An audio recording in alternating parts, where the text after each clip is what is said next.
Saludos, buenos días, Janet, Jocelyn. Buenos días, mi profe. Bien, gracias a Dios. Muy bien, sí, señor.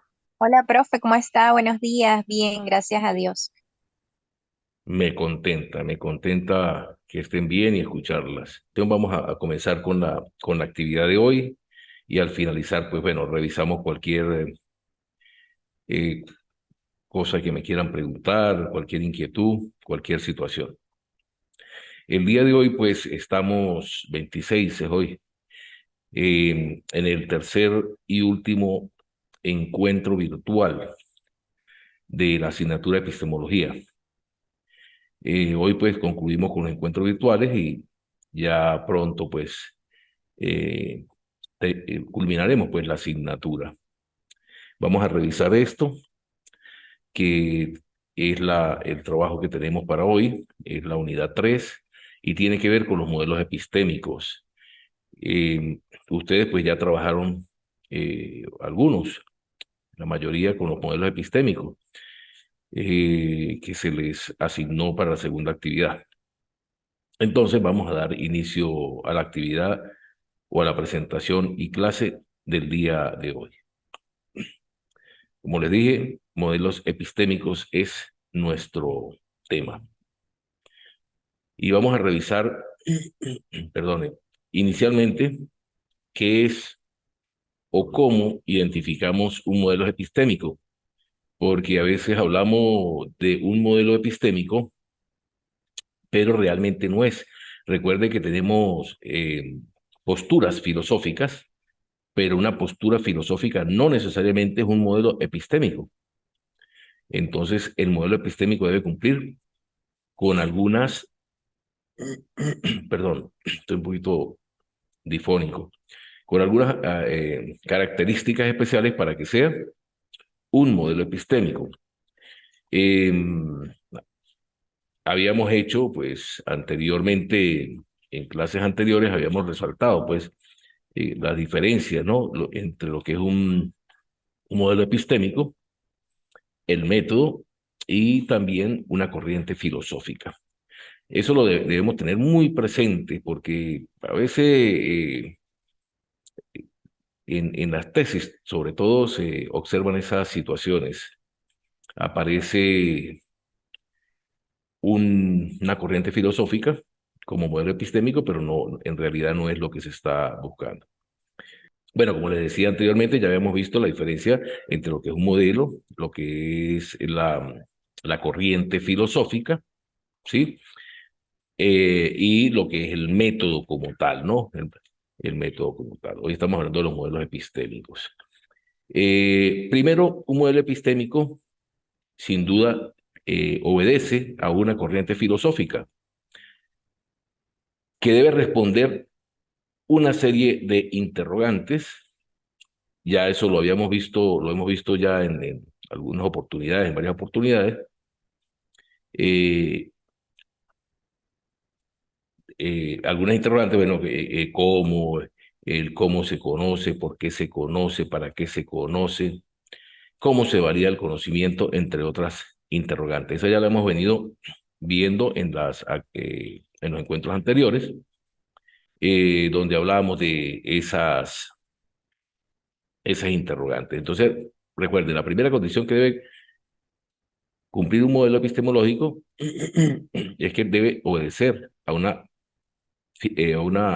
corriente epistemológica, ¿sí? Pero que responda estas interrogantes como tal. Eh, la segunda condición es que debe haber generado ya, ¿verdad? Aportes, conceptos y teorías en diferentes disciplinas. Es decir, que nos haya servido, por ejemplo, para abordar la psicología, la educación, la sociología, entre otras áreas del conocimiento. Fíjese muy bien, aportes, conceptos de teoría en diferentes disciplinas, ¿no? Por eso disciplinas está en plural, porque es diferentes disciplinas, no en una disciplina como tal. Debe tener raíces filosóficas distinguibles, ¿sí? Porque a veces eh, tenemos un modelo epistémico que obedece a una corriente filosófica, pero tenemos modelos epistémicos que lo llamamos compuesto y obedece a dos o más corrientes filosóficas. Entonces debe tener esas raíces filosóficas distinguibles, que se vean allí en el método como tal. Y finalmente debe haber desarrollado un método para investigar, porque por eso es que es un modelo epistémico, es el que nos va a permitir investigar mediante un método. Ya habíamos revisado también lo que era un método, ¿correcto? Entonces, así reconocemos un modelo epistémico. Esto es importante en la parte epistemológica y por ende en la parte de investigación. Y ustedes pues son investigadores, ya son doctorandos y su misión es la investigación, ¿sí? Generar conocimiento. Por lo tanto, debemos tener claro lo que es un modelo, lo que es un método y lo que es una corriente. Ya tenemos aquí, como hoy vamos a hablar sobre los modelos epistémicos, lo que es o a qué obedece un modelo epistémico, cómo lo identificamos. Estas interrogantes pues ya las hemos visto en dos oportunidades, en los dos encuentros anteriores, ¿verdad? Porque la filosofía es eso, cuestionarse las cosas, ¿sí? Nosotros filosofamos desde muy pequeños. Ustedes habrán revisado, tienen hijos, tienen sobrinos, han visto cómo los niños se preguntan el porqué de las cosas, ¿no? A veces, no sé, revisamos que hace viento, pues entonces el niño le pregunta por qué hace viento y tú le contestas y él le pregunta por qué. Se cuestiona y ese cuestionamiento es buscando precisamente el aprendizaje. Por eso hace ese cuestionamiento como tal, para buscar su aprendizaje como tal. Y bueno, ya vamos a ver de repente en algunas de los modelos epistémicos que seleccioné para la clase de hoy, ya que pues no podía abordarlo todo por el tiempo, son muchos, y si alguno se relaciona primeramente con esa manera de aprender de los niños, en la cual hemos aprendido nosotros también, y seguramente de nosotros, si nos identificamos con alguno de esos modelos. De por sí, pues ya tenemos que ir buscando modelos, el modelo epistémico, la corriente filosófica, el camino que nosotros vamos a tomar para investigar. Cuando hacemos investigación, regularmente, pues como que no tomamos esto en cuenta.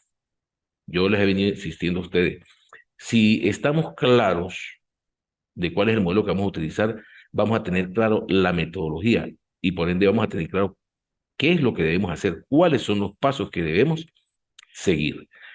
Actualmente hay pasos tesis pues, que se hacen y se utilizan más que todo el modelo positivista pues, para hacer una investigación fenomenológica.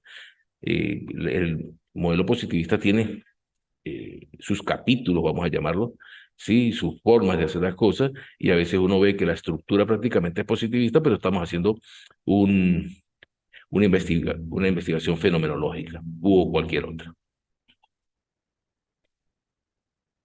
Ahora sí vamos a entrar al punto de los modelos epistémicos como tal. Yo pues seleccioné para este encuentro 7 modelos epistémicos porque me parecieron que eran como los más coyunturales, ¿no? Donde uno ve que se apoyan más las investigaciones que hacen en las universidades, ¿no? A todos los niveles.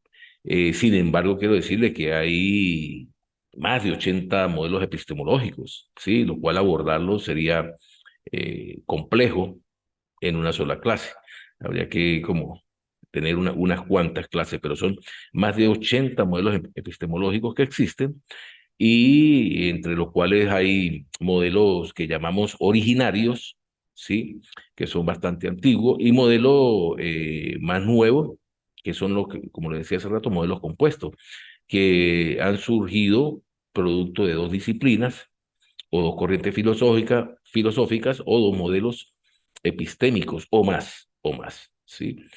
Que hacen su fusión y en búsqueda de mejorar pues, la investigación y, por supuesto, en búsqueda de mejorar la producción de conocimiento, que es el fin último de toda investigación. En este orden de ideas, les voy a presentar primero cuáles son los 7 modelos que les voy a presentar hoy, y después pues los vamos a revisar uno por uno. Entonces, inicialmente vamos con el empirismo. Y el empirismo, bueno, porque el empirismo es uno de los modelos más antiguos, inclusive es más antiguo que el positivismo, ¿no? Que es el segundo que vamos a estudiar. El positivismo tomó, sí, partes de el empirismo para, en su modelo, pues, ¿no? En el modelo que ellos proponen. El tercero va a ser el estructuralismo como tal. Como cuarto vamos a revisar el materialismo dialéctico, que me pareció bastante importante, ya que a mi juicio de ver está muy de boga hoy día en nuestra sociedad, aun cuando no sé cómo sean los estudios que están realizando con respecto a eso, pero sí está muy de boga. El pragmatismo, aunado a el pragmatismo sociologista, ya que el pragmatismo pues es originario del pragmatismo sociologista, como lo podemos ver, ya es un modelo compuesto. Y finalmente, la fenomenología, ¿sí? Bueno, hay otra cantidad de, de modelos, como le dije, estamos hablando de más de 80 que se han propuesto.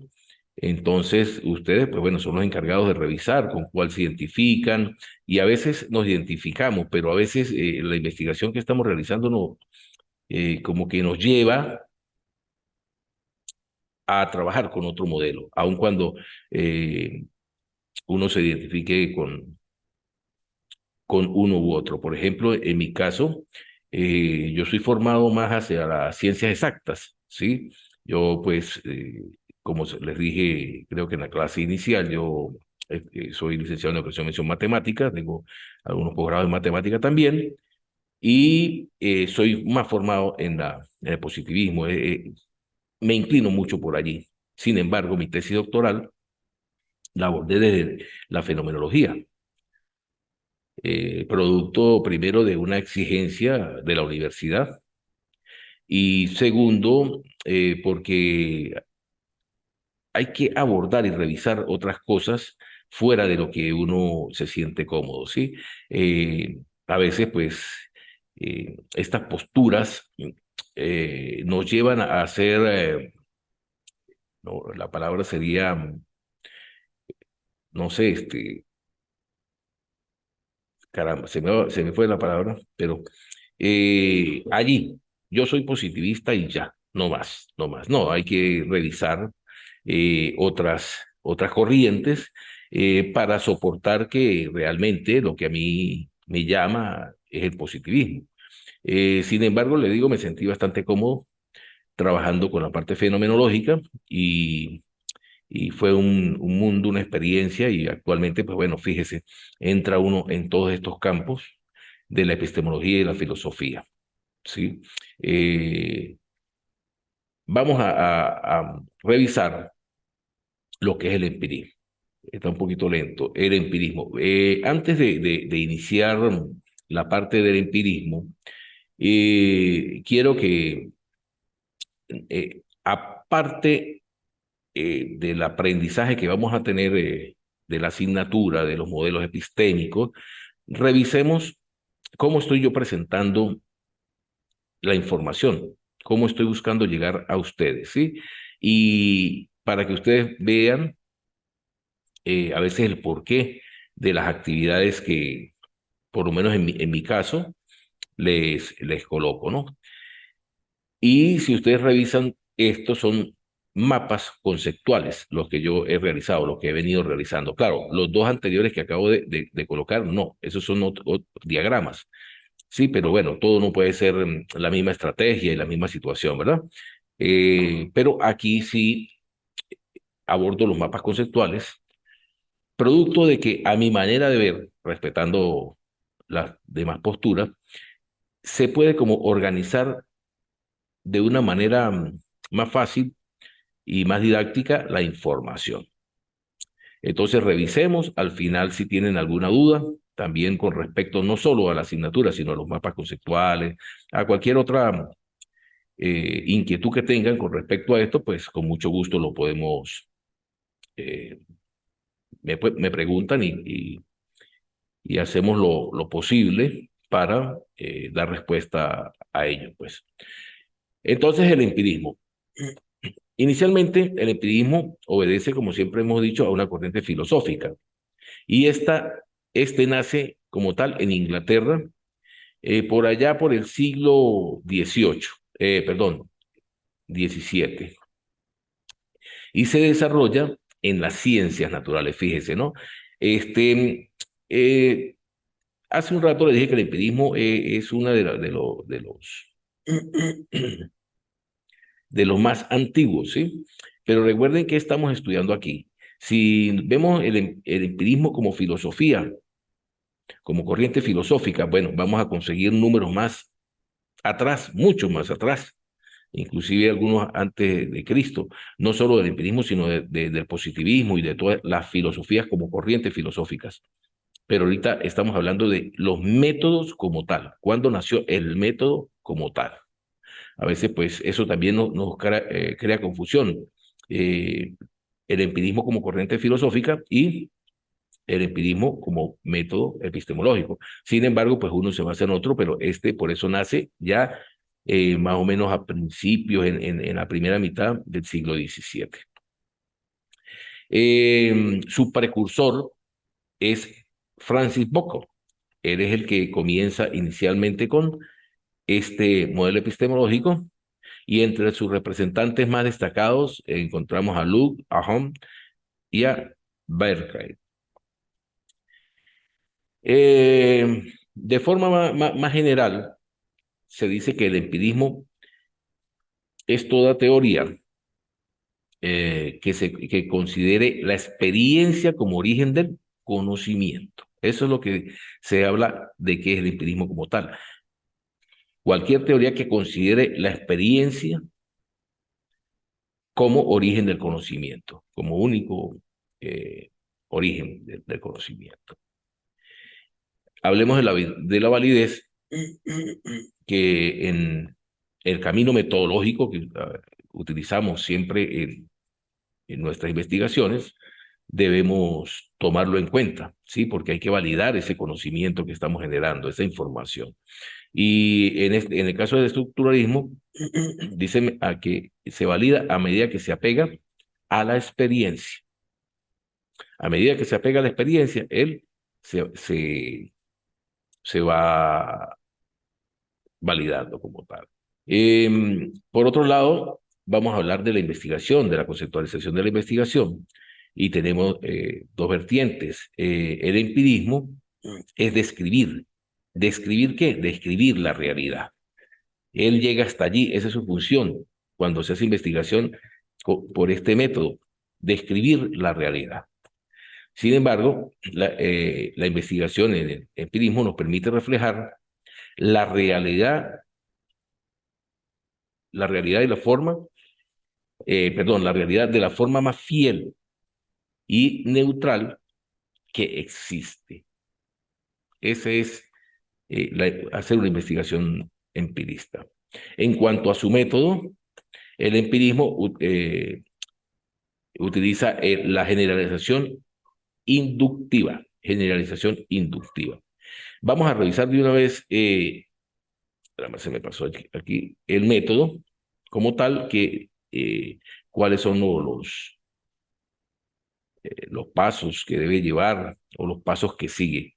En cuanto a este método, que es la generalización inductiva, revisamos que lo primero que aborda este método es la observación de los hechos. Es decir, este método hace una observación directa y natural de los hechos en el sitio de los acontecimientos. Luego, como punto 2 o como paso 2, obedece a la descripción de lo observado. ¿Sí? Una vez ha observado los hechos, entonces se dedica a describir detalladamente los hechos y a registrarlos como tal. Sigue con la clasificación de las características. Una vez descrito los hechos y registrados, pues entonces observa las características y las organiza, las compara y las clasifica como tal. Luego realiza la identificación de regularidades, que son los aspectos que se repiten recurrentemente, es decir, los que más están presentes en esa investigación, ¿sí? Los repetitivos. Y finalmente, llega a la generalización, que tiene que ver con construir los conceptos generales y leyes a partir del punto anterior, que es de la regularización. Los aspectos más regulares, ¿correcto? Esas son las etapas, pues, de este método, que obedece a la estructura ley. Perdón, al empirismo, disculpen, al empirismo. Ok. Antes de abordar el positivismo, quiero que revisen aquí este mapa que les estoy presentando. Los 7 modelos que aquí les presento los abordé mediante mapas.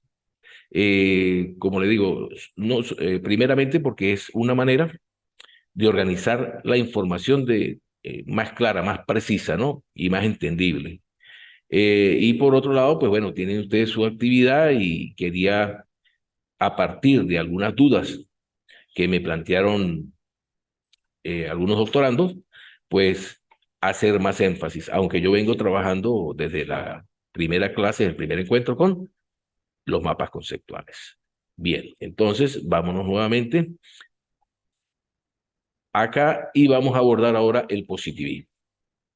También, al igual que el anterior, pues pertenece a una corriente filosófica o está enmarcado entre una corriente filosófica, y este nace en Francia en el siglo XIX y se desarrolla en las ciencias naturales, al igual que el anterior.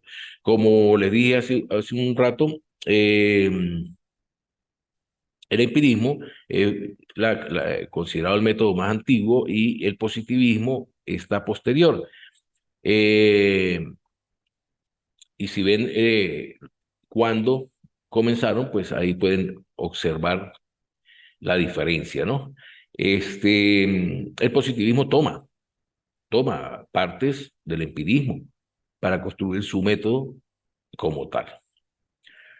El positivismo tiene como precursor Auguste Comte, el filósofo que abordó este método. Y entre sus representantes más destacados está Stein-Simon, Stuart Mill, Popper, Cayley, Campbell y Stanley, entre otros. Por supuesto que yo estoy colocando algunos allí, ¿no? Para no sobresaturar tampoco la información. El tiempo que tenemos también es preciso.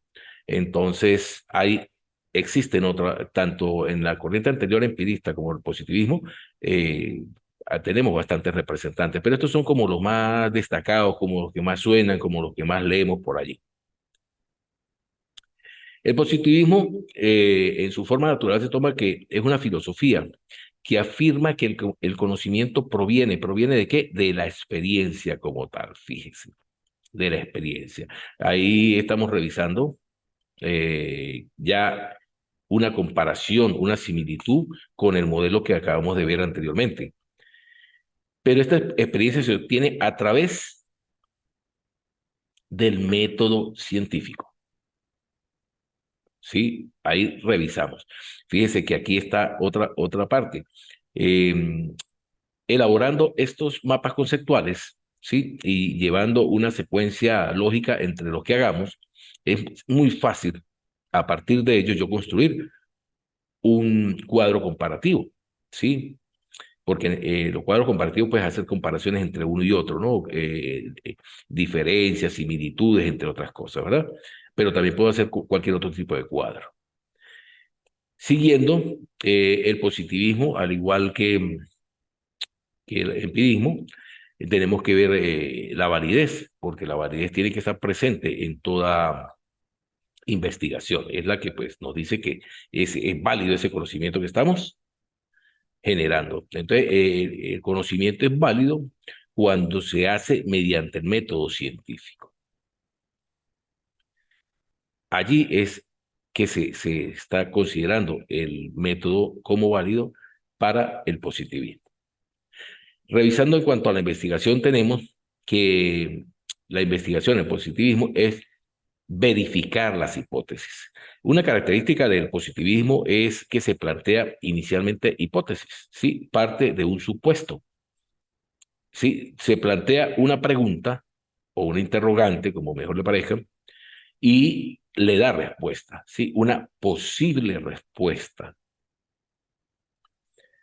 Ya vamos a revisar dentro de un momentico lo del método. Entonces, la investigación nos dice que es un proceso, en el positivismo, es un proceso sistemático, controlado, empírico, amoral, público y crítico de los fenómenos naturales que éste estudia, y este va guiado por teorías y por hipótesis, como ya lo había revisado con anterioridad. ¿Sobre qué? Sobre presuntas relaciones de quién? Pues de los fenómenos naturales. Otra característica, y discúlpeme, pero de verdad que pues, es importante, ¿no? No solo el contenido, no solo el fondo, sino también a veces los métodos, ¿no? Y fíjese aquí cómo con este mapa conceptual vamos dando vueltas y aprovechamos lo que tenemos anterior, lo aprovechamos en la parte de arriba, el método científico, y aprovechamos también aquí los fenómenos naturales, que tengo que nombrarlo en dos momentos, y pues allí están. Siguiendo tenemos el método, y el método que utiliza el positivismo es el método hipotético deductivo. Ese es el nombre que recibe, que es conocido como método científico. Por eso lo coloco aquí en una pequeña nube. Vamos a revisar ahora el método hipotético deductivo o científico. Inicialmente hay que construir el problema. Fíjense, el problema. Entonces el problema se basa en una pregunta que plantea causa-efecto y es verificable a través de la experiencia. Ese es el positivismo como tal. ¿Sí? Fíjese que si revisamos las tesis o los trabajos de investigación, ¿cuál es el capítulo 1 de la investigación? Planteamiento del problema, el problema. Ese es el capítulo 1. Y si revisamos eso, pues termina planteando o formulando preguntas que son las que nos van a llevar inicialmente a los objetivos, sobre todo al objetivo general, y el objetivo general pues me va a llevar a objetivos específicos y luego a esas hipótesis que habíamos mencionado. Luego, hipótesis, que es la respuesta tentativa. Fíjese, como le digo, el positivismo plantea una interrogante y la responde anticipadamente. Es lo que considera el positivismo que podría ocurrir, ¿sí? Y hay que revisar aquí muy claro. Muchas veces estas hipótesis no llegan a esa solución que han planteado previamente. Sin embargo, muchas personas, o no sé si son muchas o pocas, pero sí he escuchado, inclusive a mí me lo dijeron en posgrado, que si no llegaba a la solución planteada, no había investigación, que tenía que hacer otra investigación. Pues déjenme decirle que eso no es cierto, pues. No es cierto porque sí existe la investigación como tal, simplemente que no llegamos a lo que supuestamente esperábamos. Pero ¿quién nos va a decir que estábamos, que no era correcto lo que estábamos pensando? Bueno, esa investigación que realizamos. Entonces sí hay investigación, sí existe investigación y sí tiene mucha validez. Luego está el experimento, que es una intervención controlada. El positivismo tiene eso, ¿sí? Busca mucho la objetividad, busca que el investigador no se involucre con los datos ni con ninguna información de la investigación. Luego está la verificación, que es la confirmación de esa hipótesis que nos hemos planteado anteriormente, ¿correcto? Ya pues hemos revisado dos métodos, aquí algo, ajá, y vamos a regresar y vamos a revisar un tercer método, porque el tiempo pues va corriendo.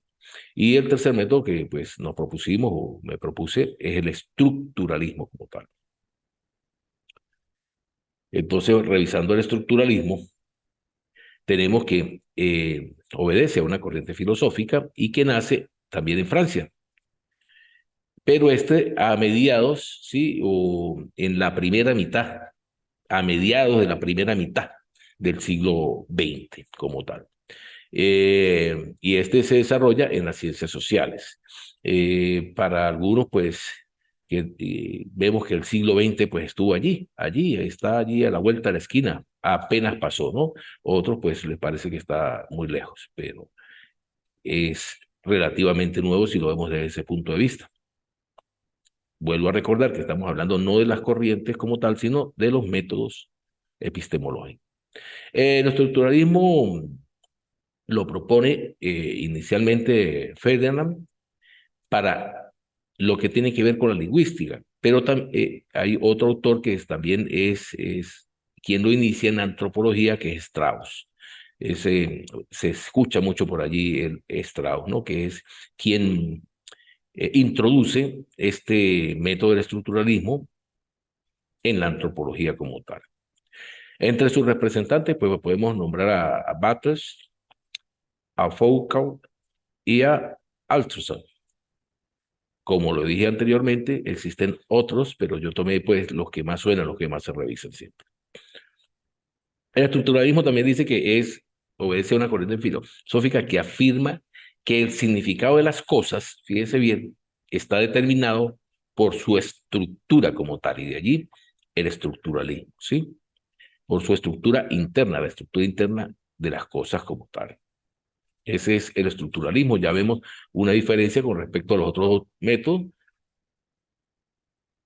que aún cuando el método positivista llega al conocimiento, a la investigación científica, al método científico, pues, se parecen bastante, ¿sí? En cuanto a la validación, decimos que el estructuralismo es válido cuando hay una adecuación de la estructura de lo observado, cuando eso tiene una adecuación veraz, perfecta, ¿sí? Si no hay una estructura visible, ordenada, pues entonces se toma como que no es válido como tal para el estructuralismo, ¿no? En cuanto a la investigación, eh, es investigar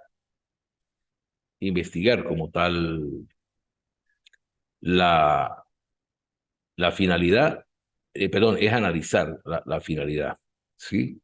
Como tal, en el estructuralismo, analizar y explicar. Quiere decir que el estructuralismo analiza y llega hasta explicar la situación. Entonces, la investigación, en cuanto es identificar para el estructuralismo, ¿sí? Todas aquellas estructuras invisibles que dan razón de la naturaleza como tal, y que en esencia que son de todo fenómeno social. El estructuralismo tiene que ver mucho con lo social por allí. En cuanto a su método, el estructuralismo es específicamente el análisis estructural, que se conoce como etnográfico. Este modelo a veces hay que meterle como quien dice bastante el ojo, porque uno revisa que nos conseguimos con investigaciones de tipo etnográfico, pero tienen otra estructura como tal. Vamos a ver cuál es la estructura de, del análisis estructural o el etnográfico. Inicia en su primera etapa con la observación de lo real, ¿sí? El estructuralismo, como decíamos allí, se utilizó mucho en la antropología y siempre pues, se trabaja con un diario de campo. Sí, el investigador como tal, pues allí dice, se insertaba en la cultura como tal, iba allí a vivir en la cultura, en el sitio donde iba a hacer investigación. Y allí se dedica a qué, a observar, a preguntar, a conversar, a ver, a registrar, a escuchar todo lo que este grupo daba allí, ¿no? Y por supuesto, eso todo lo registraba. ¿Dónde? En su diario de campo, que era su herramienta principal, o es su herramienta principal. Luego pasa a la construcción del modelo. Todo eso que él observó, preguntó, apuntó, registró, entonces ya viene el momento que tiene que clasificarlo, organizarlo y establecer relaciones entre unas y otros. Luego debe hacer el análisis de su estructura.